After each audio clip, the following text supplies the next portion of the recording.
חדש במספרת הרצל, תספורת פלוס קריוקי, מי שרוצה לבוא יכול לשיר תוך כדי שהוא מסתפר. זה הלקוח הראשון, הספתח שלנו, ששר לנו נחמוני.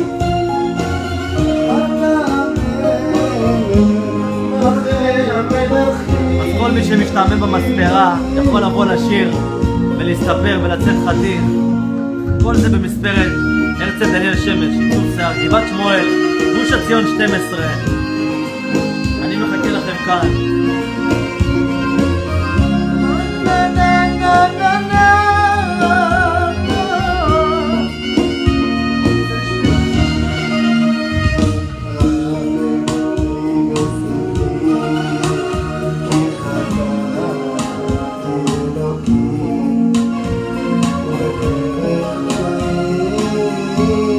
ספרתי ברורים